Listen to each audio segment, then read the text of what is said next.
Welcome to நித்திய பயணம். இது ஊழியர்களின் அனுபவம். பிரியமானவர்களே, நாம் இப்பொழுது ஜெர்மன் தேசத்தில் இருக்கிறதான ஸ்டுட்கார்ட் என்று சொல்லப்படுகிற சிட்டியில் நிற்கிறோம். இங்கு ஊழியம் செய்கிறதான ரெவரன் ரமேஷ் அவருடைய வாழ்க்கையின் அனுபவத்தை குறித்து நாங்கள் பார்க்க போகிறோம். வாருங்கள் என்னோடு கூட அவருடைய வீட்டுக்கு சென்று அவருடைய வாழ்க்கையின் அனுபவத்தை குறித்து நாங்கள் பார்ப்போம்.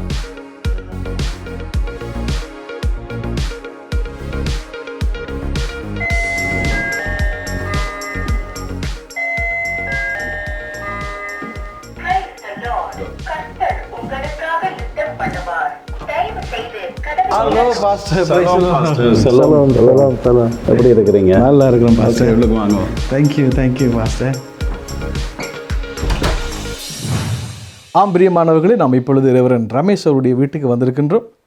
ஜெர்மன் தேசத்தில் இருக்கிறான ஸ்டுட்கார்ட் என்று சொல்லப்படுகிற சிட்டியிலே கர்த்தருக்காக அவர் ஊழியம் செய்து ஆண்டவர் இந்த தேசத்தில் இவரை பழகி பெருகும்படியாக வைத்திருக்கின்றார். இப்பொழுது அவருடைய வாழ்க்கையில் எவ்விதமாக அவர் இலங்கை தேசத்திலிருந்து இந்த ஜெர்மன் தேசத்துக்கு வந்து கர்த்தருடைய கிருபையினால் எவ்விதமாக ஊழியங்களை செய்கிறார் என்பதை குறித்த பல விடயத்தை நாங்கள் பார்க்க போகிறோம். Praise lord pastor. Praise lord pastor. நீங்கள் எங்களோட இருக்க ரொம்ப சந்தோஷம். அல்லது போனால் நாங்கள் உங்களுடைய வீட்டுக்கு வந்து உங்களை இன்டர்வியூ பண்ணுறதை விட்டு நாங்கள் மிகுந்த மகிழ்ச்சி அடைகிறோம் பாஸ்டர். ஸோ எனக்கு மிக சந்தோஷம். அருமையான பாஸ்டர் தினேஷோடு கூட இன்றைக்கு ஒரு கர்த்தருடைய நாமத்தின் நிமித்தமாக ஒரு ஒன்று கூடலுக்காக நான் ஆண்டவருக்கு நன்றி சொல்கிறேன். நித்திய பயணம் ஸோ டிவி மூலமாக இந்த தேசத்தில் பல சிரமங்கள் மத்தியில் வந்து அநேக இலங்கையில் இருக்கிற, அதாவது நீங்கள் சொன்ன ஒரு காரியம், இலங்கையில் இருக்கிற ஊழியர்களுக்கு நம்ம ஊழியங்கள் ஒரு பிரயோஜனமாக இருக்குமென்ற ஒரு நோக்கத்தோடு கூட இந்த ஊழிய காரியங்களை நீங்கள் பண்ணுறதுனால நம்ம இந்த சந்தோஷத்தோடு கூட இதில் பங்கெடுக்க விரும்புகிறேன். நல்லது பாஸ்டர். நாம் இந்த நிகழ்ச்சி ஆரம்பிக்கும் மூலமாக உங்கள் வாழ்க்கையினுடைய ஆரம்ப காலத்தில் நீங்கள் எங்கே பிறந்தீர்கள், எப்படி வளர்க்கப்பட்டீர்கள், உங்களுடைய வாழ்க்கையின் அனுபவம் எப்படி என்பதிலிருந்து நாங்கள் ஆரம்பிப்போம். கட்டாயம். ஸோ என்னுடைய பேர் ரமேஷ். நான் இலங்கை ஒரு தீவு, அந்த தீவில் ஒரு தீவு, நம்முடைய தீவு கைட்ஸ் ஊர்காவத்துறை என்ற ஒரு தீவகத்தில் நான் பிறந்தேன். சுருவில் என்ற இடத்துல பிறந்தேன், நாரந்தன் என்ற இடத்துல வளர்க்கப்பட்டேன். ஸோ நான் 1975 ஆண்டு பிறந்த இந்த உலகத்தில் ஆண்டவருக்காக ஆண்டவர் என்னை ஜனிப்பித்த வருடம். ஸோ என்னுடைய கிட்டத்தட்ட 19 வயது வரைக்கும் இலங்கையில் கைட்ஸில் தான் நான் வளர்ந்தேன். அங்கே தான் பிறந்து வளர்ந்ததெல்லாம் அங்கே தான். நான் வேலணையில் சென்ட்ரல் காலேஜில் கல்வி கற்றேன். நல்லது. நீங்கள் அந்த ஸ்கூல் அனுபவத்துக்கு முதலாக உங்களுடைய வீட்டு அனுபவத்துக்கு வருவார். நீங்கள் சிறு பிள்ளையாக எத்தனை சகோதரர்கள் குடும்பத்திலே பிறந்து நீங்கள் எத்தனையாவது பிள்ளை, அந்த அனுபவத்தை பற்றி கொஞ்சம் பேசுவோம். ஸோ அது பெரிய ஒரு நீண்ட ஒரு கதையாக அது போயிருப்பேன். ஷோர்ட்டாக நான் சொல்லி முடிக்கிறேன். எங்களுடைய குடும்பத்தில் நாங்கள் 7 பேர். கடைசி 2 பிள்ளைகள், அதில் ஒருத்தர் கடந்து போயிட்டார். நாங்கள் 6 பேர் இருக்கிறோம். நான் குடும்பத்தில் மூத்தாதவர். ஸோ எங்களுடைய தொழில் வந்து கமமாக இருக்கிறதுனால சிறு பிரகாயத்தில் இருந்தே அதிகமாக நான் தோட்டத்தில் நின்றது கூட, படித்து கொண்டு தோட்ட வேலைகளை செய்வது கூட. 13 வயசுலேயே அதிகமாக தோட்ட வேலைகளுக்குள்ளே அதிகமான ஈடுபாடு. நம்முடைய தோட்ட வேலைன்னு சொல்லும்போது எங்களுடைய இடத்துல அதிகமாக நீங்கள் கேள்விப்பட்டிருக்கலாம், போயில எங்களுடைய மெயினான ஒரு கம்மம் அது. ஸோ அதில் அதிகமாக நேரங்களை செலவழிப்பதுண்டு. பாடசாலை முடிந்து வந்தால் தோட்டத்தில் நிற்போம். மாலை சிறிது நேரம் நம்ம கூட்டாளிகளோடு விளையாடுவதுண்டு. அதுவும் கம்மி தான், என்றால் விளையாடுவதற்கு டைம்கள் கிடைப்பதில்லை. அப்படியாக என்னுடைய நாட்கள் கடந்து போனேன். நான் குடும்பத்தில் மூத்தவர் என்பதனால அநேக பொறுப்புகள் நமக்கு தெரியுமில்லை. நம்ம கலாச்சாரத்தில் ஒருத்தர் குடும்பத்தில் மூத்தவர் என்றால் அநேக பொறுப்புகள் உண்டு. அதை மையமாக வைத்து அதிகமாய் பிரயாசப்பட்டதுண்டு. ஸோ 19வது வயசில் இடத்தை விட்டு வெளிக்கிட வேண்டிய சூழ்நிலை வரைக்கும் அந்த தேசத்தில் இருந்து குடும்பத்தோடு கூட எனக்கு 2 சகோதரர்கள் இருக்கிறாங்க, 3 சகோதரிமார் இருக்கிறாங்க. தற்சமயம் இப்போ எல்லோரும் வெளியில் நல்லான்ட்டு இருக்கிறாங்க. நல்ல ஒரு அப்பா அம்மா கற்றுக் கொடுத்துருந்தாங்க. ஸோ நான் ஒரு பாரம்பரிய கிறிஸ்தவ குடும்பத்தில் பிறந்ததுனால மிகவும் பக்தியாக வளர்க்கப்பட்டேன். என்னுடைய அப்பாவுடைய வழியில் நல்லூர், அவங்க இந்துக்கள் இருக்கிறாங்க. நான் அம்மாவுடைய வழியில் பாரம்பரிய கிறிஸ்தவத்தில் நான் மிகவும் பக்தியாக வளர்க்கப்பட்டேன். ஸோ அப்படிப்பட்ட நாட்களில் பாடசாலை காரியங்களோடு ஒரு பகுதி இருந்தாலும் வீட்டு காரியங்கள் ஒரு பகுதி என்று சொல்லி இப்படியே நாட்கள் கடந்து போகிற நேரங்களில் நாங்கள் எங்களுடைய எங்களுடைய இடத்தை விட்டு நாங்கள் இடம்பெயர வேண்டிய ஒரு சூழ்நிலை. ஆமாம், நான் நினைக்கிறேன் இன்னும் இடம்பெயருக்கு போகிறதுக்கு முன்பதாக இன்னும் சுவாரஸ்யமான விடயங்கள் உங்கள் வாழ்க்கையில் இருந்திருக்கும். ஸ்கூல் அனுபவத்திலே நண்பர்களோடு கூட அல்லது பண்ண விளையாட்டுத்துறையில் ஏதோ ஒன்று உங்களுடைய பாடசாலை அனுபவத்தில் உங்களுக்கு மறக்க முடியாத சம்பவம் இருக்கும். அப்படியானால் அந்த மறக்க முடியாத சம்பவம்ன்றா இதை சொல்லுவீங்க? மறக்க முடியாது என்று சொல்லி அநேக காரியங்கள் இல்லையா. ஸ்கூல் வாழ்க்கை என்பது அது ஒரு மறக்க முடியாத ஒரு அனுபவம், பொற்காலம். அதில் மறக்க முடியாத சம்பவம் என்றால் எனக்கு அநேக காரியங்கள் இருந்தாலும் ஒரு ஜோக்காய் பொடிகள் செட்டாக சேர்ந்து ஐஸ் குடிக்க போவது போன்ற அதில் நிறைய காரியங்கள். இனி இப்போ எல்லாத்தையும் சொல்லணும் வண்டியில் புரிந்து கொள்வீங்க. அப்படி வாலிப பிரகாயத்தில் அதுக்காக தவறான பாதையில் போகிறது கிடையாது. எனக்கு நான் சிறு வயசிலே இருக்கும்போதே நான் குடும்பத்தில் மூத்தாளாக இருந்ததுனால ஒரு சில எய்ம் இருந்தது எனக்கு. என்னுடைய அப்பா எந்த ஒரு குடி போதைகள் எதுவும் கிடையாது. அப்பா போல் நல்ல ஒழுக்கமாக இருக்கணுமென்ற ஒரு நோக்கம் எனக்குள்ளே இருந்தது. அதனால் தப்பாக ஒரு தவறுகளுக்குள்ளே போனது கிடையாது. ஆனால் என்ஜாய் பண்ணுவோம், பாலிய பிள்ளைகள் தானே. ஸோ வளமை போல் அப்படிப்பட்ட ஒரு என்ஜாய், பொடிகளாய் சேர்ந்து கடைகளுக்கு போவது, சாப்பிடுவது, ஐஸ் குடிப்பது, இப்படிப்பட்ட ஒரு சில சேட்டைகள் பண்ணுவது, அப்படிப்பட்ட காரியம். அதில் பாடசாலை காரியத்தில் மிக எனக்கு இன்ட்ரெஸ்டானது எங்களுக்கு 4 கவுட்ஸ் இருக்குது. இல்லை போட்டி என்று வரும் இல்லையா. எங்களுடைய பள்ளிக்கூடத்தில் 1400 பேர் படித்தவங்க. அதில் 4 இல்லம் இருக்கிறது. இப்போ எனக்கு ஞாபகம் இருக்கிறது. நான் இளங்கோ இல்லம், வள்ளுவர் இல்லம், கம்பன் இல்லம், பாரதியார் இல்லம் என்று 4 இல்லங்கள் இருக்கின்றன. வேலனை சென்ட்ரல் காலேஜ் அதிகமாக எல்லாருக்கும் தெரியும். ஸோ அதான் எனக்கு இன்ட்ரெஸ்டான ஒரு அதாவது ஸ்கூல் வாழ்க்கையில் மிக இன்ட்ரெஸ்டானது. என்றால் அந்த டைமில் ஃபுல் எனர்ஜி அனுப்போம். எப்படியாவது நம்முடைய ஹவுஸ் வெல்லணும் என்ற ஃபுல் எனர்ஜி. அது லேடிஸாக இருக்கட்டும், பாய்ஸாக இருக்கட்டும், எல்லாம் இணைஞ்சு. மற்றபடி ஸ்கூல் டைம்களில் நாங்கள் லேடிஸ் பாய்ஸ் எல்லாம் கொஞ்சம் செப்பரேட்டாக இருக்க பார்ப்போம், அதிகம் மூவிங் இருக்காது. ஆனால் அந்த இல்லமென்று வரும்போது எல்லாம் ஏதோ நாங்கள் ஒரே வீட்டுக்குள்ளே பழகிறது போல் மிக்க நெருங்கி பழகி லேடிஸ் மாதிரி நம்ம குறித்து கொஞ்சம் என்கரேஜ் பண்ணுவாங்க, நம்ம குறித்து கரசின் எடுப்பாங்க. அண்ணா இதில் நாங்கள் இப்படியா ஜெயிக்கணும் என்ற ஒரு வெறியில் நல்ல ஒரு ஃபெலோஷிப் இருக்கும். அது ஒரு இன்ட்ரெஸ்டான ஒரு மகிழ்ச்சியான ஒரு தருணம். அது என்னுடைய வாழ்க்கையில், பள்ளிக்கூட வாழ்க்கையில் என்ஜாய் பண்ணினது அது அதிகமான ஒரு காரியம். நல்லது. உங்களுடைய அந்த பாடசாலை காலத்தை தொடர்ந்து நீங்கள் சொன்னீங்க 13 வயதிலிருந்தே உங்களுடைய தொழிலே நீங்கள் ரொம்ப அதிகமாக ஈடுபட்டுறீங்க. குடும்ப வருமான நிமித்தமாக அல்லது போனால் குடும்பத்தில் ஏற்பட்டிருக்கிற தேவை நிமித்தமாக நீங்கள் அந்த நிலைமைக்கு போனீங்க. அந்த காலங்கள் எப்படி உங்களுக்கு அந்த 13 வயசுக்கு பிறகு இருந்த காலங்கள்? ஸோ அந்த 13 வயசுலேருந்து, அதாவது எங்கள் குடும்பத்தில் கஷ்டம்னு சொல்கிறதுக்கு இல்லை. நாங்கள் ஊரில் இருக்கும்போது கஷ்டப்பட்டுன்றது எங்களுக்கு தெரியலை. ஏன்னா அம்மா அப்பா நல்ல வசதியாக இருந்தாங்க, எங்களை நல்ல வசதியாக வச்சுருந்தாங்க. எதை கேட்டாலும் வாங்கி கொடுக்குற அளவுக்கு அப்பா அம்மாவுக்கு வசதி இருந்தது. அதனால் கஷ்டம்ன்றது எங்களுக்கு தெரியாது. அநேகருக்கு கொடுக்கிறவர்களாக கர்த்தர் அப்பவே எங்களை வச்சிருந்தார். ஸோ அந்த நாட்களிலே மிகவும் பக்தி உள்ளவர்களாக மாத்திரம் இல்லாமல் அநேக தான தர்மங்களை பண்ணுவது. எங்களுடைய அப்பா அடிக்கடி தான தர்மங்களை பண்ணும்போது என்னுடைய கரத்தெல்லாம் முதலாவது அள்ளி கொடுக்க சொல்லுவார். ஏனென்றால் நான் இல்லாத காலத்தில் இந்த தான தர்மத்தை நீ தான் பண்ணணும், என் குடும்பத்தில் மூத்தவன் நீ தான் பண்ணணும்னு சொல்லி என்னுடைய கையால் முதல்ல கொடுக்க வைப்பார். கொடுக்க வச்சுட்டு அதுக்கப்புறமா எல்லோரும் கொடுப்பார். ஸோ அப்படி ஊரில் இருக்கும்போது நாங்கள் கம்மமாக இருந்தாலும் நல்ல வசதியாக இருந்தோம். அதனால் அதிக தான தர்மங்கள் அப்படிப்பட்ட காரியங்களை செய்தோம். ஆனால் எங்களோட அடிப்படை தொழில் கம்மமாக இருந்த போயிலே என்பதனால அநேக வேலையாட்களும் இருப்பாங்க.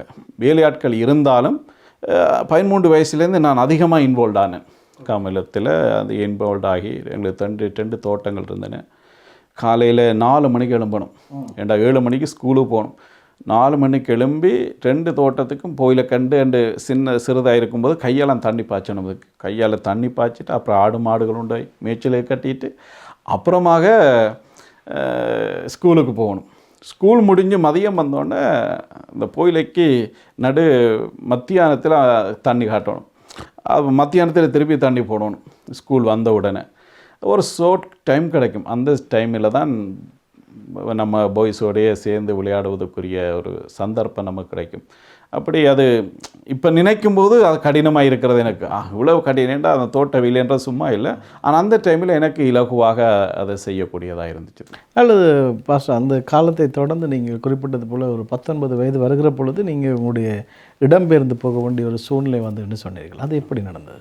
ஸோ அந்த டைமில் கோட்டையை பிடிப்பதற்காக இராணுவம் வந்து கைட்ஸில் கார்னர் பகுதி மூலமாக, கைட்ஸ் அங்கே துறைமுகத்தின் மூலமாக இராணுவம் வந்து இறங்கிட்டு, ஸோ இறங்கினதன் அடிப்படையில் நாங்கள் இடம்பெயர வேண்டிய ஒரு சூழ்நிலை வந்துச்சுது. அப்புறமா கோட்டை யுத்தம் உங்களுக்கு தெரியும், மிக மோசமான ஒரு யுத்தம். அதனால் அராலி மூலமாக நாங்கள் எங்களோட இடத்தை விட்டு வெளியேறி நாங்கள் யஃப்னாவில் நாவுக்குழி என்ற இடத்துல வந்து, அப்பொழுது எங்களுக்கு இயக்கத்தினால் ஒரு சில இடங்கள் அமைச்சு கொடுத்தாங்க. ஸோ அப்படிப்பட்ட முகாம்கள் தான், அப்படிப்பட்ட இடங்களில் தங்கியிருக்க வேண்டி வந்தது.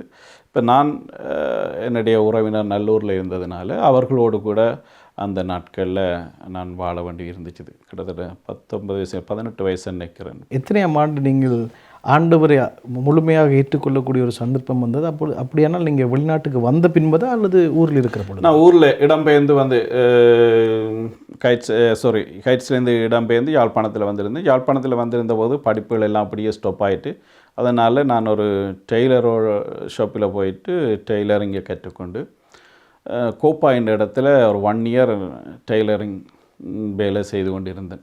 அதை செய்து கொண்டிருக்கிற டைமில் நாட்டு பிரச்சனை நிமித்தமாக எங்களோட அப்பா அம்மா சொன்னாங்க, தம்பி நீ வெளிநாட்டுக்கு போகிறது நல்ல, அங்கே போனால் உயிரையாவது காப்பாற்றி கொள்ளலாம்.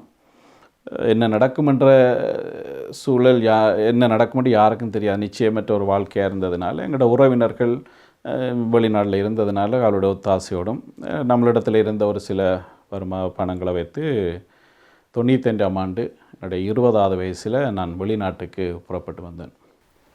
95ஆம் ஆண்டு. நல்லது பாஸ்டர். 95வது ஆண்டு நீங்கள் இங்கே வருகிற பொழுது எவ்விதமான சூழ்நிலை இருந்தது? நீங்கள் மிகவும் 20 வயதில் வருகிற பொழுது இளம் வாலிபன், அனைத்துமே புதிதாக இருக்கும். ஆமாம். எப்படி நீங்கள் அதை ஃபேஸ் பண்ணீங்க? நான் வெளிநாட்டுக்கு வரும்போது நான் நினைத்தேன் வெளிநாட்டு போயிட்டா எல்லாம் சரியாக வந்து சக்ஸஸ் ஆகிரும், எல்லா பிரச்சனையும் முடிஞ்சிடும் என்று நினைத்து தான் நான் வெளிநாட்டுக்கு வந்தேன். ஆனால் வெளிநாட்டுக்கு வந்தபோது தான் பெரிய ஒரு என்னென்னு சொல்ல முடியாது சமாதானம் இல்லை. காரணம் கூட்டு குடும்பம் வாழ்ந்த நாம குடும்பத்தை இழந்தது இப்போ எனக்கு பெரிய ஒரு இழப்பாக இருந்துச்சு, ஒரு நிம்மதி இல்லை. அப்போ இங்கே வந்தோடனே கேம்ப்னு சொன்னாங்க, அதெல்லாம் நமக்கு தெரியாது. இங்கே வரவன் கேம்பில் இருக்கணும், இப்படி அஷூலன்னு சொல்லி கேட்கணும், எதுக்குமே தெரியாது. வெளிநாட்டுக்கு போயிட்டால் ஏதோ அங்கே நமக்கு வீடு இருக்கும், எல்லா வேலை இருக்கும், எல்லா வசதிகளும் இருக்கும், நல்லா வேலை செய்ய என்ஜாய் பண்ணி சந்தோஷமாக வசதியாக இருக்கலாம்னா நாங்கள் நினைச்சோம். ஆனால் இங்கே வந்தால் அப்புறம் இருந்தது அகதி அந்தஸ்து கூற வேண்டும், கேம்பில் இருக்க வேண்டும், பல கஷ்டங்கள் துன்பங்களை சகிக்க வேண்டும் என்பது இங்கே வந்து தான் தெரிந்தோம். அப்படி வந்திருக்கிற டைமில் தான் ஆண்டவர் இயேசு கிறிஸ்துவை நான் அறிந்து கொள்ள வேண்டிய ஒரு சூழல் எனக்கு. ஆமாம், நீங்கள் இங்கே வந்து 20வது வயதிலே நீங்கள் கேம்பில் இருக்கிற பொழுது ஏதோ ஒரு சந்தர்ப்பம் உங்களுக்கு அமைந்திருக்கும் ஆண்டவரை பற்றி அறிந்து கொள்ள. அப்படியானால் எந்த சந்தர்ப்பத்தில் நீங்கள் இயேசு கிறிஸ்துவை ஏற்கனவே நீங்கள் ஒரு பாரம்பரிய கிறிஸ்தவ பின்னணியில் இருக்கிறவர், ஆனால் ஒரு சந்தர்ப்பத்தில் நீங்கள் முழுமையாக இப்பொழுது தான் ஆண்டவருக்கு உங்கள் வாழ்க்கையை ஒப்புக் கொடுக்கறதுக்கு ஏற்ற விதமாக மாறுறீங்க. அப்படின்னா அந்த சந்தர்ப்பத்தை பற்றி சொல்லுங்கள். ஸோ நாங்கள் கேம்பில் வந்திருக்கும்போது 206 தமிழ் வாலிபர்கள் இருந்தாங்க, ஒரு பெரிய ஒரு கேம்ப். ஸோ அப்படி நான் கேம்பில் இருக்கிற டைமில் சுவிசேஷம் அறிவிக்க இந்த சபை மக்கள் வருவார்கள். மாலை நேரங்களில், சனிக்கிழமைகளில் மாலை நேரங்களில் வருவார்கள். வந்து சொல்லுவாங்க, நான் கணக்கெடுப்பது கிடையாது, வந்து சொல்லிட்டு போவாங்க. ஒரு நாள் ஒரு பெரிய ஒரு இன்சிடெண்ட் நடந்துச்சுது. எங்களுக்கும் தமிழர்களுக்கும் அல்பானீஸ் இனத்தைச் சேர்ந்தவர்களுக்கும் பெரிய ஒரு கலவரம் உண்டாயிற்று நாங்கள் இருந்த கேம்பில். ஸோ அந்த கலவரத்தில் நானும் ஒரு மெயினாக நின்றேன். அந்த கலவரம் பெரிய அளவில் நடந்ததுனால அந்த டைமில் இங்கே லூடிஸ்பர்க் இடம் பேப்பரில் கூட வந்துச்சுது, அப்படி இலங்கையர்களும் அல்பானிசர்களும் நேற்றைய நைட் பெரிய ஒரு கலவரம் நடந்ததுன்னு சொல்லி. ஸோ அந்த கலவரத்தில் முதல் நாள் அல்பானிஸுக்கு பயங்கரமாக நாங்கள் அடித்து பயங்கரமான ஒரு சேதத்தை உண்டு பண்ணிட்டோம். அடுத்த நாள் அந்த கோபத்தில் என்ன செய்துட்டாங்க, வெளியிலேருந்து ஒரு 30 பெரிய பேர் ஹைட்டான ஆக்கள் ஒரு 30 பேரை நமக்கு அடிப்பதுக்கு கூட்டிகிட்டு வந்துட்டாங்க. அப்போ அந்த டைமில் நாங்கள் சரி இருந்தாலும் நாங்கள் நமக்கு தன்மானம் ஒன்று இருக்கு இல்லையா, அது எவ்வளோ பேராக இருந்தாலும் நம்மளோட தன்மானத்தை விட்டு கொடுக்கக்கூடாதுன்னு சொல்லி நிற்கும்போது எல்லாரும் விட்ட பண்ணி ஓடிட்டாங்க. ஒரு 8 பேர் தான் மீதியாக நிற்கிறோம் அந்த அந்த கலவரத்தில். இல்லை என்ன வந்தாலும் நான் பயந்தெல்லாம் ஓடக்கூடாது, நின்று அடிபடணுமென்ற இதில் ஒரு 8 பேர் நிற்போம்னு சொன்னால் பார்த்தா 8 பேர் தான் நிற்கும். 206 பேர் இருந்த இடத்துல 8 பேர் தான் நிற்கிற. மற்ற எல்லாம் இந்த ஜோலிக்கு நாங்கள் வரையில்னா அவன் இப்போ ஒழிச்சிட்டான். அந்த 8 பேரும் அவங்கள ஒரு 40 பேர்கிட்ட நிற்கிறாங்க. இருந்தாலும் அந்த 8 பேர் நாங்கள் தயாராக இருக்கிறோம். எங்களுக்கு இருந்த ஒரே நம்பிக்கை இந்த தூள் இருக்குதான், கரைத்தூளை வச்சு இதை விசிக்கி போட்டால் அடிபடுவோம், பயந்தெல்லாம் ஓடக்கூடாது என்ற ஒரு இதில் இருக்கிறோம். அப்படி ரெடியாக இருக்கிற டைமில் சுவிசேஷனில் இவங்க வந்தாங்க. அப்போ பார்த்தோன்னா அவங்களே பயந்துட்டாங்க. என்ன இப்படி இருக்குது கேம்ப், என்ன நடந்தது? அப்போ சொன்னோம் அப்படி இப்படி பிரச்சனை நேற்று நாளில். இப்போ நம்ம தாக்குவதற்கு வெளியிலேருந்து அல்பானிஸில் இந்த ஆட்களை கொண்டிருக்கிறாங்க, அதனால் நாங்களும் ரெடியாக நிற்கிறோம். உடனே போய் போலீஸில் என்ட்ரி போட்டுட்டாங்க. இப்படி இலங்கையர்களுக்கு இந்த கேம்பில் பிரச்சனைண்டு. உடனே போலீஸ் வந்தோடனே இவங்க எல்லோரும் வெளியிலேருந்து வந்தவங்களாம் ஓடி ஒழிச்சிட்டாங்க. அப்போ அந்த டைமில் நமக்கு கொஞ்சம் இந்த சேச்சால் வந்து ஹெல்ப் பண்ணினாங்க. இந்த கலவரத்திலேருந்து நம்மை பாதுகாப்பதுக்கு கொஞ்சம் உதவி செய்தாங்க. உதவி செய்துவிட்டு சொன்னாங்க நாளைக்கு சேச் இருக்குது வாங்கலன்ட்டு. அப்பொழுது எல்லாரும் மாட்டான்னு சொல்லிட்டாங்க. அப்போ எனக்கு கொஞ்சம் கஷ்டமாக இருந்தது. இவ்வளோ உதவி செய்தவங்க நமக்கு நேற்று இந்த நடந்த இன்சிடெண்ட்டில் வந்து நமக்கு போலீஸுக்கு போய் என்ட்ரி போட்டு இந்த கலவரத்துலேருந்து நம்மை பாதுகாப்பு மிகவும் பிரயாசப்பட்டாங்க. அப்போ சர்ச்சுக்கு அவங்க இன்வைட் பண்ணும்போது மாட்டேன்னு சொல்லி எனக்கு கஷ்டமாக இருந்துச்சு. அதனால் நான் சொன்னேன் சரி எல்லாருக்கும் பொதுவாக நான் போயிட்டு வரேன்ட்டு. அப்படியாகத்தான் முதலாக ஸ்டுட்கார்ட்டில் சிஎம்சி சபைக்கு கர்த்தருடைய ஆலயத்துக்கு தேவனை தொழுது கொள்ளுகிற அந்த கூட்டத்துக்கு நான் முதலாக வந்த அனுபவம். அதன் அடிப்படையில் அந்த ஆலயத்துக்குள்ளே நான் வந்தேன். நல்லது பாஸ்டர். நான் நினைக்கிறேன்டா அந்த ஃபர்ஸ்ட் டைமாக நீங்கள் அந்த திருச்சபைக்கு வருகிற பொழுது, இப்போ நீங்கள் பாரம்பரிய ஒரு கிறிஸ்தவ பின்னணியிலிருந்து முதல் முறையாக நான் நினைக்கிறேன் இந்த மாதிரியான ஒரு ஆராதனை முறைக்கு வாரீங்க. வருகிற பொழுது உங்களுக்கு எப்படி இருந்தது? முதல் அனுபவம் எப்படியானது? ஸோ இலங்கையில் எனக்கு சுவிசேஷங்கள் அறிவிக்கப்பட்டிருந்தாலும் இந்த ஆலயம் என்று சொல்லி நான் முதலாக கலந்து கொண்டது சிஎம்சி, அதாவது கிறிஸ்தவ மிஷனரி சபையில் முதலாக வந்திருந்தபோது அது எனக்கு கொஞ்சம் வித்தியாசமாக இருந்துச்சு. ஆனால் என்னுடைய இருதயத்தில் ஒரு மாற்றத்தை நான் உணர்ந்தேன். ஃபஸ்ட் டைமாக வந்திருந்தாலும் இருதயத்தில் ஒரு மாற்றம். ஏன்டா எனக்குள்ள ஒரு தேடுதல் இருந்தது. நான் ஒரு பாரம்பரிய கிறிஸ்தவனாக இருந்ததுனால மரணத்துக்கு பின்பு தான் நமக்கு ஒரு வாழ்க்கை ஒன்று உண்டு, அந்த அறிவு எனக்கு இருந்தது. ஆனால் அந்த மரணத்துக்கு பின்பான வாழ்க்கையில் நித்தியமா நரகமா என்ற தெளிவு இருந்தது. ஆனால் எனக்கு ஒரு கேள்வி இருந்தது, நான் மரிச்சா நித்தியத்துக்கு பரலோகத்துக்கு போவேனான்ற ஒரு கேள்விக்குறி இருந்தது. நிச்சயம் இல்லை, நான் மரிச்சிட்டா பரலோகம் போகணுன்ற நிச்சயம் இல்லை. அதனால் எனக்கு அந்த கவலை இருந்தது, ஆண்டவரே நான் மரிச்சா பரலோகம் போகணுமே, ஆனால் எனக்கு தெரியுது நான் மரிச்சா பரலோகம் போக மாதிரி எனக்கு தெரியலையே என்ற ஒரு பயம் இருந்ததுனால அந்த டொபிக் அங்கே பேசப்பட்ட போது எனக்கு ஒரு டச்சிங்காக இருந்தது. மரணத்துக்கு பின்பு தான் நமக்கு ஒரு வாழ்க்கை உண்டு, அந்த வாழ்க்கைக்கு இதுதான் வழி, இந்த வழியில் போனால் நிச்சயமாக எனக்கு மறுவாழ்வு நித்திய வாழ்வு உண்டு என்ற ஒரு உந்துதல் எனக்குள்ளே வர ஆரம்பித்தது. அதான் என்ன ஆண்டவருக்குள்ளே கொண்டு வருவதற்கு மிகவும் வேறு எந்த ஒரு அற்புதங்கள் கிடையாது. எனக்கு தேவைகள் இருந்தது, பிரச்சனை இருந்தது, எதையும் நான் முன்வைக்க இல்லை. ஆனால் மரிச்சா நான் எங்கே போவேன், அந்த மரிச்சா பரலோகம் போகிறதுக்கு இதுதான் சரியான வழி என்றதை நான் உணர்த்தப்பட்டேன். அதான் எனக்கு ரட்சிப்புக்கு காரணமாக இருந்தது. நல்லது பாஸ்டர், நாங்கள் தொடர்ந்து உங்களுடைய வாழ்க்கையில் அன்றைய பிரசங்கத்துக்கு பிறகு எப்படியான மாற்றம் நடைபெற்றது என்றும் நீங்கள் அதன் பின்பதாக எவ்விதமாக உங்கள் வாழ்க்கையை ஒப்புக் கொடுத்து இன்றைக்கு மட்டும் ஒரு ஊழியக்காரனாக வந்தீங்க என்பதை குறித்து சிறிய இடைவெளிக்கு பிறகு நாங்கள் பேசுவோம்.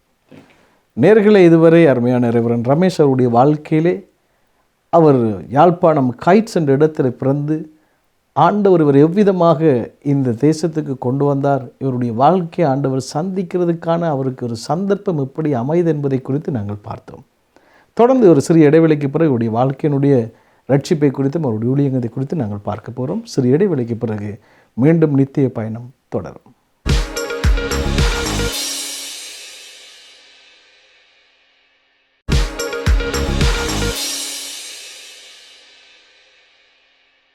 Praise the Lord. நான் சித்ரா, ரமேஷுடைய வைஃப்.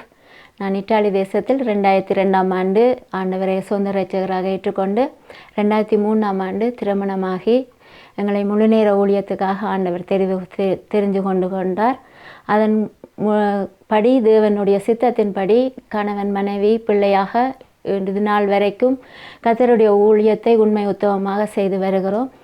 தேவன் எங்களுக்கு கொடுத்த அருமையான கணவனுக்காக ஆண்டவருக்கு நன்றி செலுத்துகிறேன். நல்ல கணவனாக இது முதற்கொண்டு என்னை கண்காணித்து வருகிறார். அதே போல் நல்ல தகப்பனாக எனது பிள்ளைக்கு இந்நாள் வரைக்கும் இருக்கிறார். அதே போல் சபையை தனது சொந்த குடும்பமாக நேசித்து சபையையும் தேவனுடைய சத்தியத்தின் பக்கத்தில் நடத்தி வருகிறார். பெரிதான இன்னல்கள் உபத்திரங்கள் மத்தியிலும் தேவன் எங்களை குடும்பமாக தேவனுடைய சத்தியத்திலே இந்நாள் வரை கொண்டு நடத்தி வந்த கிருபைகளுக்காக தேவனுக்கு நன்றி செலுத்துகிறேன். ஆமென். God bless. Welcome back to நித்திய பயணம். இது ஊழியர்களின் அனுபவம். பிரியமானவர்களே, ரெவரண்ட் ரமேஷ் அவர்களுடைய வாழ்க்கையின் அனுபவத்தை குறித்த பல காரியத்தை நாங்கள் பார்த்து கொண்டிருக்கின்றோம். கர்த்தர் இவரை யாழ்ப்பாண தேசத்திலிருந்து ஜெர்மனுக்கு கொண்டு வந்து இவர் கேம்பில் இருக்கிற காலத்திலே ஆண்டவர் இவருக்கு ஒரு தொடுகையை கொடுக்கிறார். திருச்சபைக்கு போகிறார். அன்றைய நாள் தேவ செய்தி அவருடைய வாழ்க்கையில் ஒரு மாற்றத்தை கொண்டு வருகிறது. பார்ப்போம் எப்படியாக படிப்படியாக அவருடைய வாழ்க்கையிலே ஆண்டவருக்கு ஒப்பு கொடுத்து ஊழியக்காரன் ஆனார் என்பதை குறித்து நாங்கள் பார்க்க போகிறோம். பாஸ்டர் சொல்லுங்கள், அன்றைய பிரசங்கம் உங்களோட வாழ்க்கையில் ஒரு பெரிய மாற்றம், பிரசங்கத்துக்கு பிறகு உங்களோட வாழ்க்கையில் என்ன விதமான மாற்றத்துக்குள்ளாக போனீங்க? ஸோ நான் ஆலயத்துக்கு வந்தேன். கர்த்தருடைய வார்த்தையை கேட்டபோது வித்தியாசமாக இருந்துச்சு. என்னடா பெஸ்ட் டைம். ஸோ அந்த பிரசங்கங்கள் நித்தியத்துக்குரிய வழி இதுதான் என்ற ஒரு தொடுதலை எனக்குள்ளே கொண்டு வந்தது. நான் நினைக்கிறேன் உங்களுக்கு சொன்னது போல், அதாவது நான் பாரம்பரிய கிறிஸ்தவனாக இருந்ததுனால நித்தியத்தை குறித்து, அதாவது பரலோகத்தை குறித்த அறிவு எனக்கு இருந்தது. ஆனால் பரலோகத்துக்கு போவனான்ற ஒரு கேள்விக்குறி தான் அந்த அறிவில் இருந்துச்சு. ஸோ அதனால் நான் எப்படியாவது பரலோகத்துக்கு போகணுன்ற ஒரு வாஞ்சை எனக்குள்ளே இருந்ததுனால ஆலயத்துக்குள்ளே வந்து அந்த நித்தியத்தை குறித்த செய்தி அங்கே பேசப்பட்ட போது இதைத்தானே நான் தேடினான்.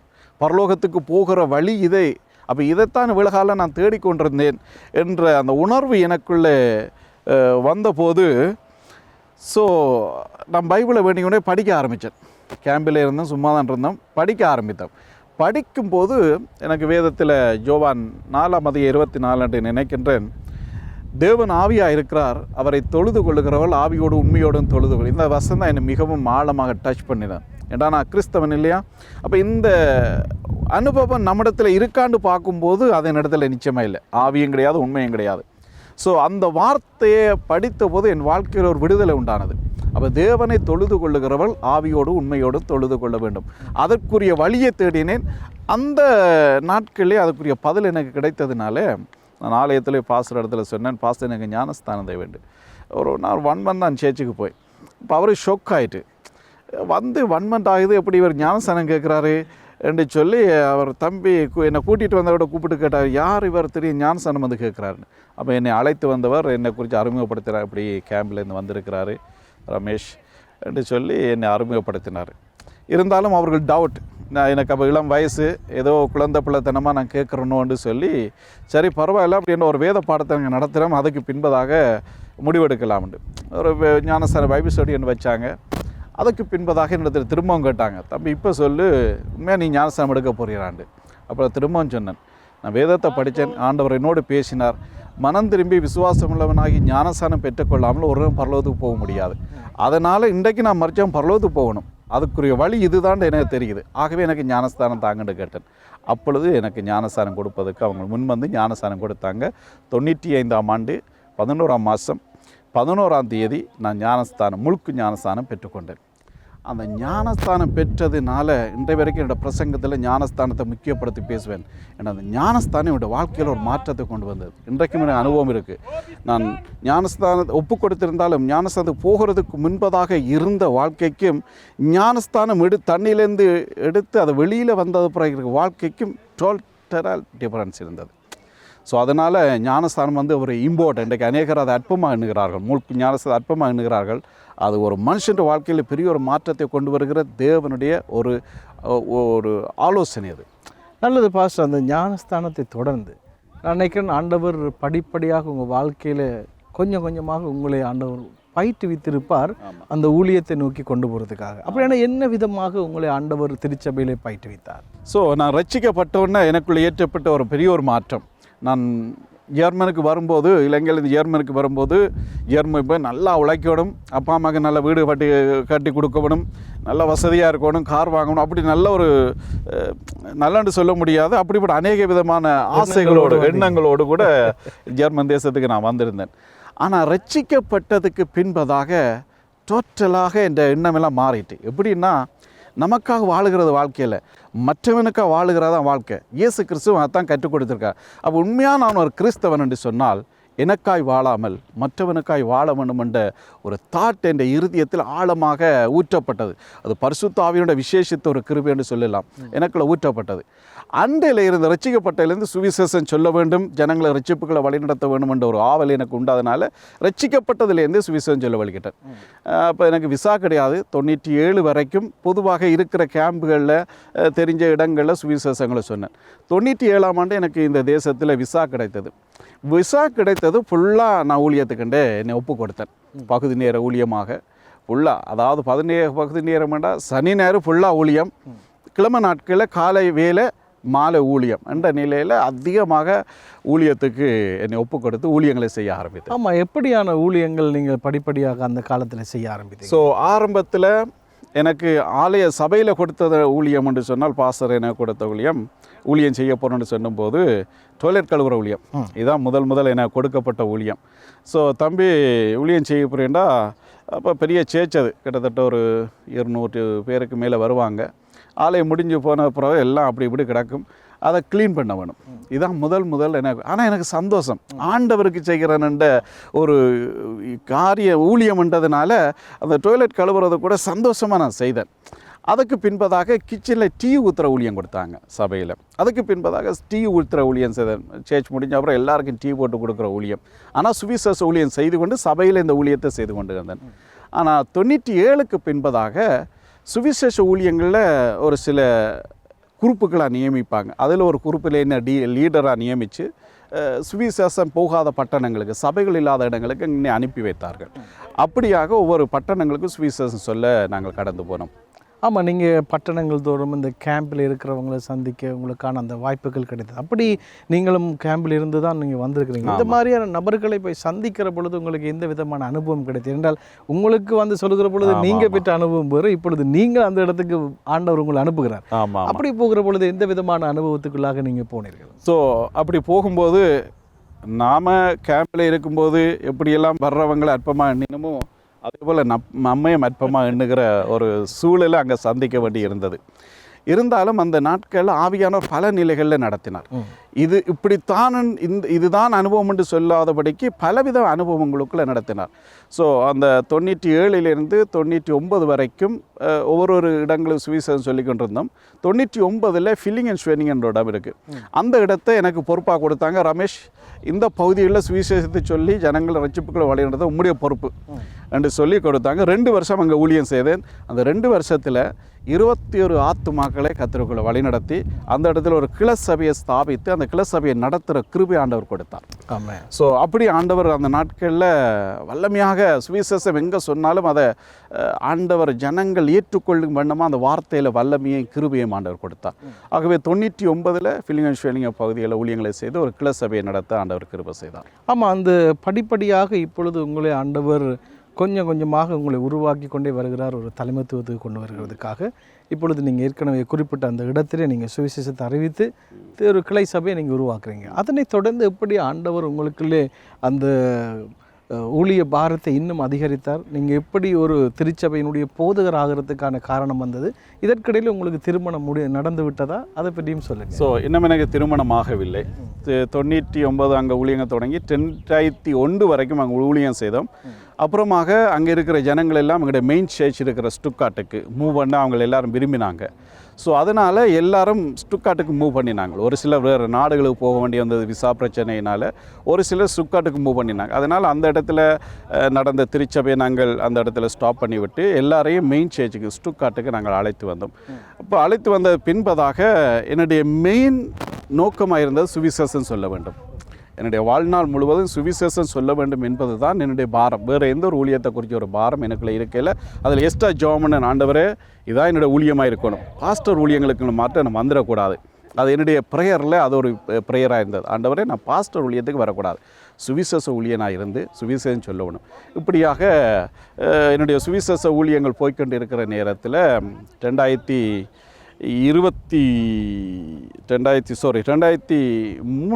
எனக்கு திருமணத்துக்கான காரியங்கள் ஒழுங்கு செய்யப்பட்ட எங்கள் அப்பா அம்மா தான் திருமணத்தை பார்த்தாங்க.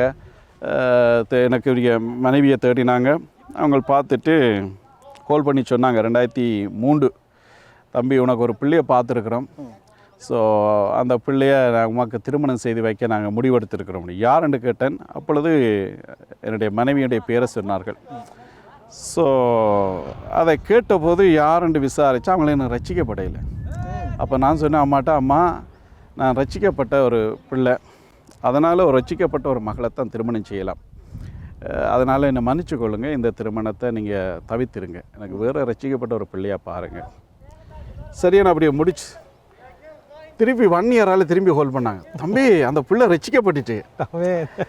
ஸோ அந்த பிள்ளைய அப்போ நீ இப்போ ஓகே அவனுக்குன்னு கேட்டான். நான் ஹோல்ட் பண்ணி பாஸ்டர்கிட்ட கேட்டேன், அந்த போன பாஸ்டர்கிட்ட, பாஸ்டர் இப்படி இன்னார் ரட்சிக்கப்பட்டிருக்கிறாங்களா? ஆமாம் பாஸ்டர், பிரதர் ரட்சிக்கப்பட்டிருக்கிறாங்க. எப்படி அவங்களோட ரட்சிப்பின்? அவங்க நல்ல பிள்ளை, ரட்சிக்கப்படும் முதலே அவங்க நல்ல ஒரு சுபாவம், இப்போ ரட்சிக்கப்பட்டிருக்கிறாங்க, கர்த்தருக்குள்ளே நல்லா இருக்கிறாங்க. அதுக்கு போய் நாங்கள் அம்மாவுக்கு ஹோல்ட் பண்ணிச்சேன்னு, சரியம்மா அந்த பிள்ளையை நீங்கள் ஒழுங்குபடுத்துங்க. அந்த நிலையில் தான் அவங்களை எனக்கு மனைவியாக எங்களோட அப்பா அம்மா நியமித்தாங்க. நல்லது பாஸ்டர். இப்பொழுது உங்களுடைய மனைவியை நீங்கள் சந்திக்கிறதுன்னா நான் நினைக்கிறேன் அவர்கள் ஸ்ரீலங்காவில் இருந்தாங்களா அல்லது போனால் அவங்களும் யூரோப்பில் தான்? ஸோ அவங்க யூரோப்பில் இத்தாலியில் இருந்தாங்க. ஸோ இத்தாலியில் இருக்கும்போது தான் எனக்கு இந்த அரேஞ்ச்மெண்ட் வந்துச்சுது. ஸோ அவங்களோட போன சேர்ச் பாஸோட பேசினா அவங்க ரெக்கமெண்ட் பண்ணாங்க, நல்ல பிள்ளைன்னு சொன்னாங்க. அதன் பின்பு தான் எங்களோட அம்மா அப்பாவுக்கு நான் ஓகே பண்ணினேன். அதன் பின்பதாக கேட்டாங்க அம்மா அப்பா ஃபோட்டோ அனுப்புவாண்டு. அப்போ நான் சொன்னேன், ஜெபம் பண்ணும்போது ஆண்டவர் உறுதிப்படுத்தினார், ஆண்டவர் நியமிச்சிருக்கிறாருண்டு. அப்போ அம்மா சொன்ன, அம்மா ஆண்டவர் உறுதிப்படுத்திட்டாரு, அந்த பிள்ளை தான் எனக்கு ஆண்டவர் நியமித்திருக்கிறாண்டு, இதுபோல் நான் ஃபோட்டோ பார்க்குறதுக்கு என்ன இருக்குது? ஸோ அதனால் நீங்கள் எல்லாம் ஒழுங்குபடுத்துங்கட்டு முதலாக ரிஜிஸ்டர் ஆஃபீஸெல்லாம் இத்தாலியில் ரோம் என்ற இடத்துல இலங்கை எம்பசியில் முதலாக அவங்கள நான் அப்போ தான் பார்க்குறேன், இவதான் என்னுடைய மனைவி என்று சொல்லி. நல்லது வாஸ்டர். அதன் பின்பதாக உங்களுடைய திருமணம் முடிந்து, திருமணத்தை தொடர்ந்து உங்களுடைய ஊழியத்தை குறித்து நாங்கள் பேசுவோமே. ஆனால் எப்படி உங்களுடைய இப்பொழுது நீங்கள் செய்கிற இந்த திருச்சபை ஊழியத்திலே நீங்கள் ஒரு போதகராக வருகிறதுக்கு அல்லது போனால் எப்படி ஆண்டவர் உங்களை அடுத்த கட்டமாக ஒரு திருநிலைப்படுத்தலோடு கூட அபிஷேகத்தோடு கூட உங்களை நடத்தி கொண்டு வந்தார்? ஸோ உங்களை திருமணமானதுக்கு பின்பதாக சபையில் கர்த்தருடைய ஊழியங்களை நாங்கள் செய்து கொண்டிருந்தோம். மூப்பராக என்னை நியமித்தார்கள். ஸோ மூப்பராக ஊழியம் செய்து கொண்டிருக்கிற காலங்களில் ஸோ தொடர்ந்து கர்த்தருடைய திருச்சபையை நடத்தி கொண்டிருக்கிற ஒரு சூழல் ஏற்பட்டது. எங்களை சபையை நடத்தி கொண்டிருந்த போதகர் அவருக்கு சிக்கானதுனால அவர் கொஞ்சம் ரெஸ்ட்டில் போனார். அப்பொழுது அந்த காலங்களில் நானும் என்னோடு கூட உடன் ஊழியம் செய்தவர்கள், பாஸ்டரோட கூட உடன் ஊழியம் செய்தவர்கள் எல்லாருமே சேர்ந்து சபைகளை நடத்தி கொண்டிருந்தோம். ஸோ அந்த காலகட்டத்தில் 2012 ஆகிவிட்டது. 2008 எனக்கு ஒரு மகளும் பிறந்தாங்க. ஸோ 2012 இந்த திருச்சபையை இண்டிபெண்டாக நடத்துவதற்குரிய ஒரு சூழலை, என்றால் நமக்கு போதகராக இருந்தவர் சிக்காகினதுனால அவர் விலகி போய்விட்டார். இப்போ நாங்கள் நடத்தி கொண்டிருக்கிறவர்கள் அவர்களும் ஒரு இண்டிபெண்டாக செயல்பட விரும்பினார்கள். கர்த்தர் என்னையும் இண்டிபெண்டாக கொண்டு வந்தார், அதே சபையில் இண்டிபெண்டாக செயல்பட வச்சார். 2012ஆம் ஆண்டு இண்டிபெண்டாக இந்த திருச்சபையை தொடர்ந்து நடத்துவதற்கு கர்த்தர் என்னை ஏற்படுத்தினார். அருமையான போதகர் சகாயம் உங்களிடத்துல இந்த ஊழியத்தை கையெழுத்து விட்டார், நீங்கள் நடத்துங்க. அப்படியே 2012 இந்த ஊழியங்களை செய்ய ஆரம்பித்தேன். அப்புறம் 2014 பாஸ்டருக்கு நான் லெட்டர் ஒன்று எழுதினேன். பாஸ்டர், 2010 இதுவரைக்கும் நீங்கள் என்ன மூப்பரை அபிஷேகம் பண்ணிட்டு போயிட்டீங்க, இப்பொழுது தொடர்ந்து இந்த திருச்சபையை நடத்தி கொண்டிருக்கிறேன். ஸோ மேற்கொண்டு நான் என்ன செய்ய வேண்டும்? ஸோ நான் பாஸ்டர் சபைக்கு பாஸ்டர் தேவை. பாஸ்டர் ஆவதுன்னா உங்களுடைய அனுமதி இல்லாமல் நான் ஆக முடியாது. என்னடா இந்த சபைக்கு என்ன மூப்பரை அபிஷேகம் பண்ணது நீங்கள், என்னுடைய ஆவிக்கிற தகப்பன் நீங்கள். ஆகவே இந்த நிலையில் இப்பொழுது நீங்கள் எனக்கு ஒரு பதில் தர வேண்டும், நான் என்ன செய்ய வேண்டும்? இப்போ நான் ஒரு ஊழியக்காரரை கூப்பிட்டு என்னை நான் பாஸ்டர் அபிஷேகம் பண்ணிக்கொள்வதா அல்லது என்ன செய்ய வேண்டும் என்றபோது அவர் சொன்னார், 21 நாள் வெயிட் பண்ணு, நான் ஒரு பதில் தரேன். அது 21 நாள் ஓவாசித்து ஜெபம் பண்ணி விட்டு எனக்கு லெட்டர் எழுதினார். இந்த சிஎம்சி சபையில் உன்னை நான் தொடர்ந்து ஊழியக்காரனாக நான் பாஸ்டராக அபிஷேகம் பண்ணுறேன் என்று சொல்லி அவர் என்னிடத்தில் வந்து நேர பேசிட்டு அதன் பின்பதாக 2014 என்னை பாஸ்டராக அபிஷேகம் பண்ணினார். நல்லது பாஸ்டர். இப்பொழுது அந்த போதராக அபிஷேகம் பண்ணின பின்பதாக இந்த திருச்சபையை தொடர்ந்து நீங்கள் நடத்தி கொண்டு வருகிறீர்கள். இந்த திருச்சபையின் மூலமாக அநேக ஊழியங்களை நீங்கள் செய்திருப்பீங்க நான் நம்புகிறேன். அப்படியானால் எந்த விதமான ஊழியங்களை உங்களுடைய கருத்திலே வந்த பொழுது நீங்கள் பொறுப்பேற்ற பின்னதாக இந்த திருச்சபையிலே எத்தகைய ஊழியங்களை நீங்கள் செய்ய? இந்த சிஎம்சி திருச்சபையில் நான் இருக்கும்போது எங்களுடைய திருச்சபையின் தரிசனம் இலங்கையாக இருந்தது. ஸோ அதனால் இலங்கையை குறித்த பாரம் எனக்கு அதிகமாக இருந்ததுனால நாங்கள் நினைக்கிறோம்னா இலங்கையை குறித்து நாங்கள் தொடர்ந்து கொஞ்சம் அதிகமாக பேச வேண்டியிருக்கிறதுனால இலங்கையை குறித்து பேச என்பதாக இங்கே இருக்கிற ஊழியங்களை பற்றி நாங்கள் பேசுவோம். ஸோ இங்கே 2014 என்னை பாஸ்டர் அபிஷேகம் பண்ணதுலேருந்து இங்கே யூரோப்பில் ஊழியங்களை அதிகப்படுத்தினோம். சுவிசேஷம் இல்லாத இடங்களுக்கு போய் சுவிசேஷங்களை சொல்லி அதில் இத்தாலி என்ற பட்டணத்திலும் ஜனங்கள் இருந்தாங்க. பலர்மோன்ற இடத்துல அதிகமான ஜனங்கள் இருந்தாங்க. நம்முடைய திருச்சபையிலேருந்து போன சகோதரன் அங்கே இருந்தார். ஸோ அங்கே இன்னும் 2 விசுவாசிகள் இருந்தாங்க. அப்போ அவங்க 3 பேர் இருந்தாங்க. அந்த 3 பேரை வைத்து 2014 இத்தாலி பலர்மோன்ற இடத்துல ஊழியத்தை ஸ்டார்ட் பண்ணினோம். ஸோ ஆனால் அந்த ஊழியத்தை ஆண்டவர் ஆசீர்வதித்தார். சக்ஸஸ்ஃபுல்லாக ஆண்டவர் நடத்த கத்தருக்கு 3 பேரோட நாங்கள் ஸ்தாபித்த போது இப்பொழுது அந்த திருச்சபை பாஸ்டர் தினேஷ் அங்கே நடத்தி கொண்டிருக்கிறாரு. 3 பேரோட ஸ்டார்ட் பண்ணோம். கிட்டத்தட்ட ஒரு 40 பேருக்கிட்ட இன்றைக்கு வருகிறாங்க. அந்த அளவுக்கு அந்த ஊழியங்களை ஆசீர்வதித்தார். அப்படியே ஜெர்மனிலும் பல இடங்களில் வருங்காலங்களில் திருச்சபையை கட்டுவனும் நோக்கங்களோடு சபை இல்லாத இடங்களை தேடி சுவிசேஷங்களை சொல்லி கொண்டிருந்தோம். இப்படியாக ஜெர்மனில் எங்களோட ஊழியங்கள் அதிகமாக அதில் வெளிநாடுகளுக்கும் ஊழியங்களுக்கு போய் வந்து கொண்டிருந்தேன். நல்லது பாஸ்டர். தொடர்ந்து கர்த்தர் உங்களை பல விதங்களில் இந்த ஊழியங்களை நடத்தியிருக்கிறார். நாங்கள் ஒரு சிறிய இடைவேளைக்கு பிறகு ஆண்டவர் உங்களுக்கு கொடுத்த தரிசனத்தை நீங்கள் எவ்விதமாக செயற்படுத்தி கொண்டு போகிறீர்கள், உங்களுடைய குடும்ப விதத்தில் உங்களுக்கு உதவியாக இருக்கிற என்பதை குறித்த பல காரியத்தை நாங்கள் பேசுவோம். நேர்களை இதுவரை அருமையான ரெவரண்ட் ரமேஷ் அவர்களுடைய வாழ்க்கையிலே கர்த்தர் எவ்விதமாக திருச்சபைக்கு சென்ற ஒருவரை இப்பொழுது ஒரு திருச்சபையின் போதகராக விசேஷமாக குறிப்பிட்டு செல்வோமேயானால் அதே திருச்சபைக்கு அவர் சென்ற திருச்சபைக்கு இப்பொழுது இவர்தான் ஒரு போதகராக கர்த்தர் அந்த ஊழியத்தையுடைய கருத்திலே கொடுத்திருக்கிறார். தொடர்ந்து நாங்கள் பார்ப்போம் அவர் இந்த ஐரோப்பா தேசத்திலும் மற்றும் இலங்கை மற்றும் ஏனைய நாடுகளிலே எவ்விதமான ஊழியங்களை செய்கிறார்னு நாங்கள் பார்க்க போகிறோம். சிறிய இடைவேளைக்கு பிறகு மீண்டும் நித்திய பயணம் தொடரும்.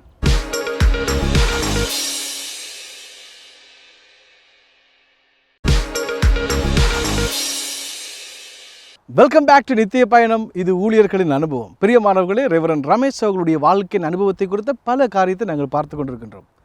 கர்த்தர் எவ்விதமாக இவர் ரட்சிக்கப்பட்ட திருச்சபையிலே இப்பொழுது இவரே அந்த திருச்சபையின் போதராக இருக்கும்படி கர்த்தர் அபிஷேகம் பண்ணி இவருக்கு அந்த பொறுப்பை கொடுத்திருக்கிறார். பார்ப்போம் அவர் எவ்விதமான ஊழியங்களை ஐரோப்பா தேசத்திலும் மற்றும் இலங்கையிலும் அவர் எவ்விதமான ஊழியங்களை செய்கிறார் என்பதை குறித்து நாங்கள் பார்க்க போகிறோம். பாஸ்டர் சொல்லுங்கள், நீங்கள் ஐரோப்பாவிலே கர்த்தர் உங்களை வழிநடத்தி இப்பொழுது பல காரியங்களை நீங்கள் இந்த தேசத்திலே செய்து கொண்டிருக்கிறீங்க. இலங்கையை குறித்து உங்களுடைய தரிசனம் என்ன, எவ்விதமான ஊழியங்களை அங்கே செய்கிறீர்கள்?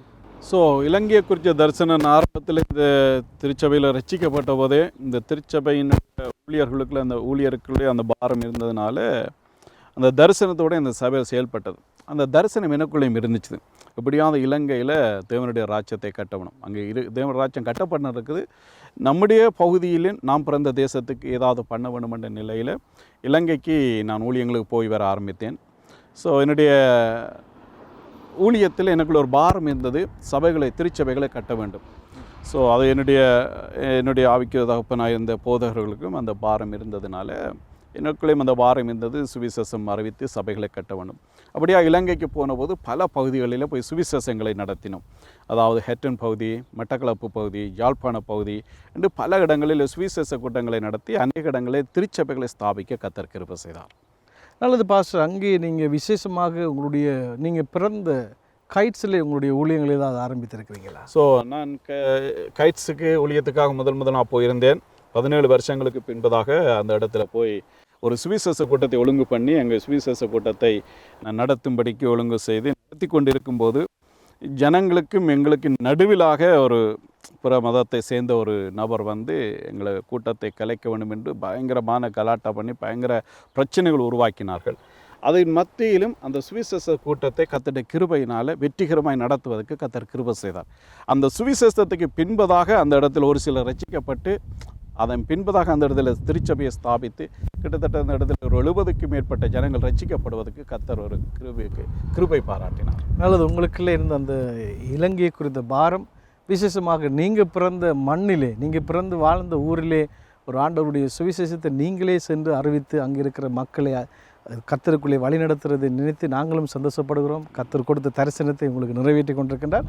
அதனைத் தொடர்ந்து பாஸ்டர், திருச்சபை ஊழியத்தை தவிர நீங்கள் வேறு ஏதாவது ஊழியங்களை நீங்கள் செய்கிறீர்களா? ஸோ என்னுடைய திருச்சபை ஊழியம் அல்லாமல் பல ஊழியங்களை இந்த நாட்களில் செய்வதற்கு ஆண்டவர் கிருபை செய்திருக்கின்றார்.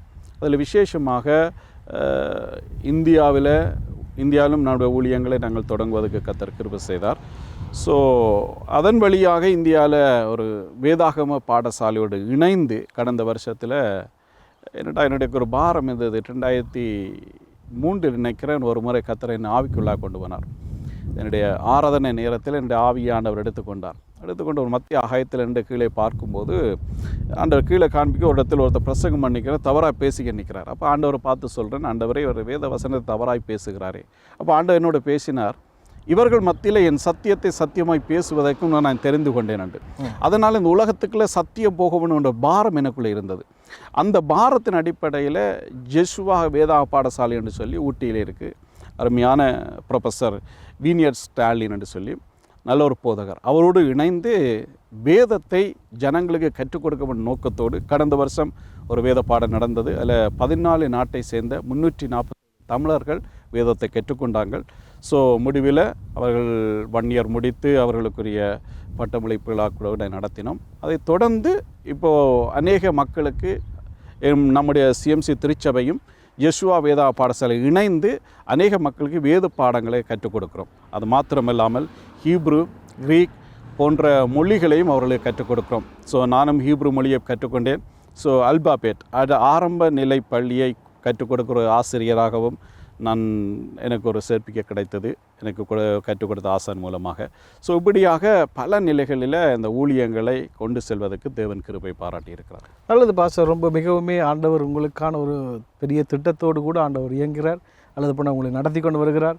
படிப்படியாக திருச்சபை மட்டுமல்ல, நீங்கள் இலங்கையிலும் இங்கே இருக்கக்கூடிய ஐரோப்பா நாடுகளிலும் கர்த்தர் உங்களுக்கான ஒரு விரிவாக்கத்தை கொடுத்திருக்கிறார். தொடர்ந்து நீங்கள் சொல்லுங்கள், உங்களுடைய ஊழியத்துக்கு உங்களுடைய மனைவி பிள்ளை எவ்விதமாக அவர்கள் சப்போர்ட் ஆகிருக்கிறார்கள்? ஸோ 2005ஆம் ஆண்டு எனக்கு திருமணமானது. ஸோ கர்த்தர் நல்ல ஒரு மனைவியை கர்த்தர் கொடுத்த இந்த ஊழியத்தில் ஆண்டவருக்கு அடுத்ததாக ஒரு மிகுந்த ஒரு சப்போர்ட்டர்னா என்னுடைய மனைவி. ஏனென்றால் என்னுடைய ஊழியம் பரந்த ஒரு ஊழியம், ஒரு இடத்துல நிற்கிற ஊழியம் கிடையாது. என்னுடைய விஷன் மிஷனரி தரிசனம். ஒரு சபைக்கு நான் பாஸ்டராக இருந்தாலும் என்னுடைய ஆரம்பத்துக்குள்ளே இருந்த ஒரு பாரம் சுவிசேஷ பாரம். ஸோ ஒரு சூழ்நிலையில் கர்த்தர் ஒரு திருச்சபையின் போதகராக என்னை ஏற்படுத்தி இருந்தாலும் உலகமெங்கும் போய் சுவிசேஷங்களை சொல்ல வேண்டும். அதனால் அடிக்கடி நான் வெளியிலே போவதுண்டு. என்றால் நாங்கள் இந்தியாவிலும் ஊழியங்களை ஸ்டார்ட் பண்ணியிருக்கிறோம். ஸோ இந்த இலங்கையில் யூரோப்புக்குள்ள ஊழியம், இந்தியாவில் ஊழியம், இலங்கையில் பல ஊழியங்கள் அடிக்கடி போக வேண்டி வரும். எனி டைம் நான் எங்கே புறப்பட்டு போனாலும் இதுவரைக்கும் என்னுடைய மனைவி தடை சொன்னது கிடையாது. ஏன் போகிறீங்கன்னு கேட்குறது கிடையாது. அப்பா ஊழியத்துக்காக போகிறீங்க, சரி இவ்வளவு தான். நான் போக போகிறேன்னு மட்டும் தான் சொல்லுவேன், போகட்டான்னு நான் கேட்டது கிடையாது. போக போகிறேன்னு மட்டும் தான் சொல்லுவேன். இதுவரைக்கும் அவங்க எதிர்ப்பு தெரிவித்ததும் கிடையாது, அது மனம் கோணினதும் கிடையாது. ஸோ ஆகவே அவங்களுடைய பிரதான அந்த சப்போர்ட் தான் இன்றைக்கு இவ்வளவுக்கு நான் ஊழியம் செய்வதற்கு காரணமாக இருக்கிறது. அதே போல் நல்ல ஒரு மகளை ஆண்டவர் 2008ஆம் ஆண்டு எனக்கு கொடுத்தார். ஸோ ஒரு மகள், அவளையும் கர்த்தருக்குள்ளாக இன்றைக்கு நல்ல ஒரு பக்தியில் வளர்க்க கர்த்தர் கிருபை செய்திருக்கிறார்.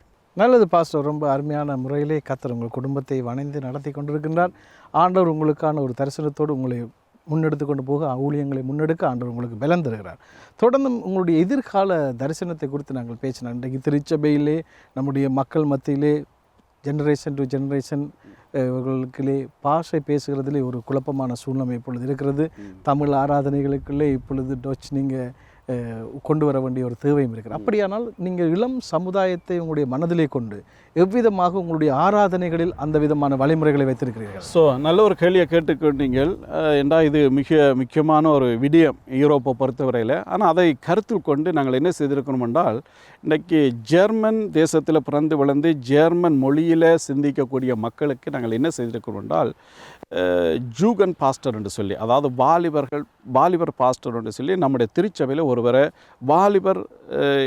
வாலிபர்களோடு ஊழியங்களை செய்கிற ஒருவரை நாங்கள் பாஸ்டராக, அவர்களுக்கென்று விசேஷம் ஒருத்தரை பாஸ்டரை நியமித்திருக்கோம். ஸோ இப்போ என்ன செய்கிறார், அவர் பாஸ்டராக நியமிக்கப்பட்டால் அவர் மிகவும் டைம் எடுத்து அந்த இன்றே பிறந்த பிள்ளைகளை அவர் கவனமாக நடத்துகிறார். ஸோ அதனால் இன்றைக்கு நம்முடைய திருச்சபையில் இருக்கிற நம்முடைய பிள்ளைகள் ஜெர்மன் மொழியை கற்றுக்கொண்டாலும் அவர்களை நம்மோடு கூட நம்முடைய ஒரு ஒரு காரியங்கள், நம்முடைய மென்டலிட்டி, ஒரு மைண்ட் செட்டினால் வரக்கூடிய தாக்கங்கள் இல்லாதபடி அவங்களோட மைண்ட் செட்டுக்கு நேராக கர்த்தரை நடத்துவதற்கு கர்த்தர் கிருபை செய்திருக்கிறார். நல்லது பாஸ்டர், நல்ல ஒரு எதிர்கால தரிசனத்தோடு நீங்கள் இருக்கிறீங்க. தொடர்ந்தும் உங்களுடைய ஊழிய பாதையிலே நீங்கள் இவ்வளவு தூரம் நீங்கள் கடந்து ஆண்டவரோடு கூட நீங்கள் பேசி உங்களுக்குள்ளே ஒரு ஆவிக்குரிய நிலையில் நீங்கள் முன்னேறதுக்கு எந்த விதமான உறவை நீங்கள் ஆண்டவரோடு வைத்திருக்கிறீங்க? ஸோ என்னுடைய ஆண்டவரோடு உள்ள ஒரு பாரத்தில், ஆண்டவரோடு உள்ள உறவில் ஆண்டவரத்தில் நான் கேட்குற ஒன்றே உண்டு. நான் எப்போ ஆண்டவரத்தை சொல்லுவது, ஆண்டவரே நான் இலங்கையில் ஒரு தீவு, இலங்கையோட தீவு, அந்த தீவில் ஒரு தீவகத்தில் பிறந்தேன். இந்த இடத்துல நிற்பதுக்கு எனக்கு தகுதி கிடையாது. ஆகவே இன்றைக்கு இந்த அளவுக்கு இன்றைக்கு ஒரு எனக்கு யாழ்ப்பாணமே அந்த நாட்களில் நமக்கு தெரியாது. அப்படி ஒரு கிராமத்தில் வளர்ந்துனாங்க. அப்படிப்பட்ட நிலை இருந்த என்னை இன்றைக்கு கர்த்தர் உலகத்தில் பல தேசங்களில் கொண்டு போய் இந்த திருச்சபைகளை ஸ்தாபிக்க, ஊழியங்களை செய்ய, இந்த பல தேச மக்களுக்கு வேதத்தை கற்றுக் கொடுக்க, அநேக ஆயிரக்கணக்கான மக்களுக்கு இன்றைய ஆசீர்வாதமாக இருப்பதை இட்டு ஆண்டவருக்கு நன்றி சொல்கிறேன். அதில் ஆண்டவரத்தில் கேட்குற கேள்வி, ஆண்டவரே கடைசி வரைக்கும் உண்மையாய் ஊழியத்தில் எல்லோருக்கும் நான் சொல்லிக்கொள்ள ஒரு காரியம், நம்முடைய வாழ்க்கையில் தாழ்மை இருக்குமென்றால் நாங்கள் வெற்றி அடைய முடியும். ஸோ தாழ்மை உள்ளவனை கர்த்தர் உயர்த்துவார். ஏன்னா இன்றைக்கு இந்த இடத்துல நிற்பதுக்கு நமக்கு தகுதி இல்லை, நம்முடைய தகுதி இல்லை, நம்முடைய பலன் இல்லை, அவர் தான் நம்மை தகுதிப்படுத்தி இருக்கிறார்.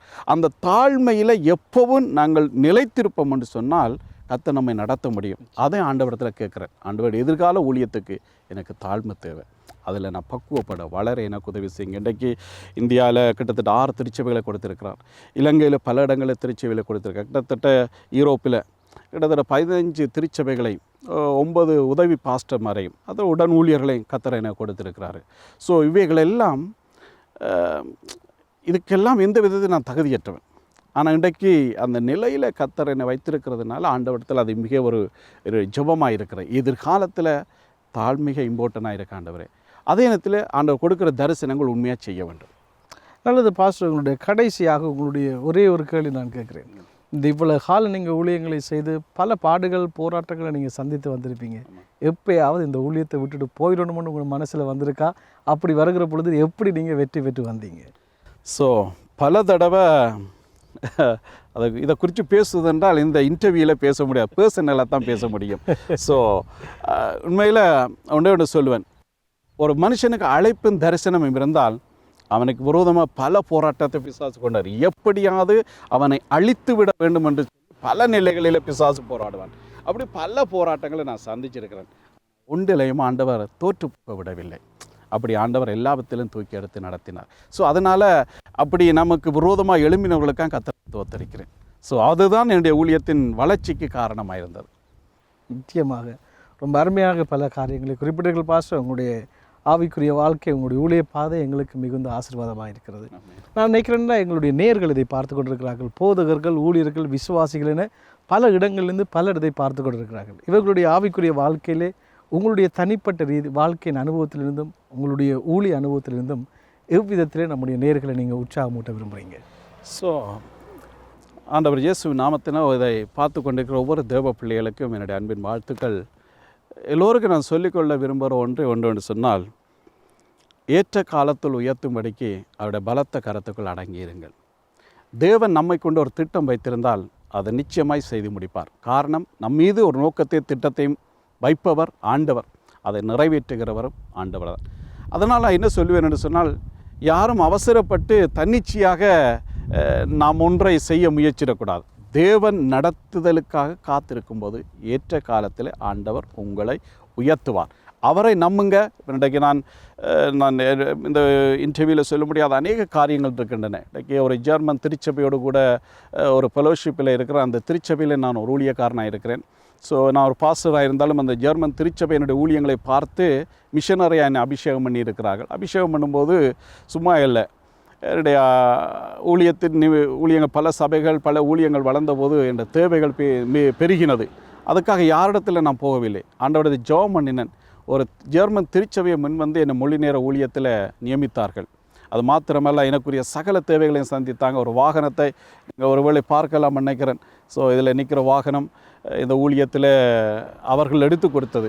அப்படி கர்த்தரை நம்பி இருக்கும்போது ஊழியத்துக்குரிய சகல சப்போர்ட்டிலேருந்து, சகல உயர்விலேருந்து, சகல நிலைகளையும் தேவன் சந்திப்பார். நாம் செய்ய வேண்டியது ஒன்றே உண்டு, தாழ்மை உள்ளவர்களாக கர்த்தருடைய பலத்த கரத்துக்குள்ளே நாங்கள் அடங்கி இருக்கும்போது அவர் சத்தத்தை கேட்கும்போது அவர்களை நேர்த்தியாக நடத்துவார். நீங்களும் அப்படியாக கர்த்தரை நம்பியிருங்க. God bless you pastor. ரொம்ப அருமையான வாழ்க்கையின் அனுபவம், ஊழிய சாட்சி. நிச்சயமாக இதை கேட்கிற பொழுது எங்களுடைய தனிப்பட்ட வாழ்க்கைக்கும் எங்களுடைய ஊழியத்துக்கும் மிகவும் உறுதுணையாக எங்களை உற்சாகமூட்டுகிறது. ஆமென். கர்த்தர் மென்மேலும் இந்த தேசத்தில் உங்களை பழகி பெருகி இன்னும் அநேகருக்கு ஆசீர்வாதமாக உங்களை மேன்மைப்படுத்துவார், கனப்படுத்துவாராக. ஆமாம். அப்படியே உங்களையும் நம்மை போன்ற அந்த ஊழியக்காரருடைய அனுபவங்கள் மூலமாக அநேகர் ஊழியத்தில் வருவதற்கு உங்களையும் ஒரு கருவியாக எடுத்து தேவன் பயன்படுத்துவார். Thank you pastor. God bless you. Okay, நேயர்களே, இதுவரை அருமையான ரெவரண்ட் ரமேஷ் அவருடைய வாழ்க்கையினுடைய பல காரியத்தை நாங்கள் பார்த்திருக்கின்றோம். கர்த்தர் அவர் ஏற்கனவே குறிப்பிட்டது போல யாழ்ப்பாணம் இலங்கை ஒரு தீவு, அந்த தீவுக்குள்ளே இன்னொரு தீவு என்று சொல்லப்படுகிற அவருடைய கைட்ஸிலிருந்து கர்த்தர் இந்த இடத்துக்கு கொண்டு வந்து அவர் கொஞ்சம் ஆண்ட உயரத்திலே வைத்திருக்கின்றார். கர்த்தர் இந்த தேசத்தில் இவரை ஆசீர்வதித்து பழகி பெருக பண்ணியிருக்கின்றார். இதை பார்த்து கொண்டிருக்கிற உங்களுடைய வாழ்க்கையை குறித்தும் ஒரு திட்டத்தை, ஒரு நோக்கத்தை ஆண்டவர் வைத்திருக்கின்றார். இவர் குறிப்பிட்டது போல் உங்களை அர்ப்பணிங்க, ஆண்டவருடைய சத்தத்துக்கு செவி கொடுங்க, கர்த்தர் உங்களை மேன்மைப்படுத்துவார். நல்லது, மீண்டும் இன்னொரு வாரத்தில் இன்னொரு புதிய தெய்வ மனிதனுடைய வாழ்க்கையின் அனுபவத்தோடு கூட உங்களிடத்தில் வரை காத்திருக்கின்றேன். இன்றைய நாளிலும் இந்த நிகழ்ச்சியை சிறப்பித்த அருமையான ரெவரண்ட் ரமேஷோடு கூட உங்களிடத்திலிருந்து விடைபெற்று செல்லும் நான் உங்கள் அன்பின் Dinesh. God bless you. Good bye.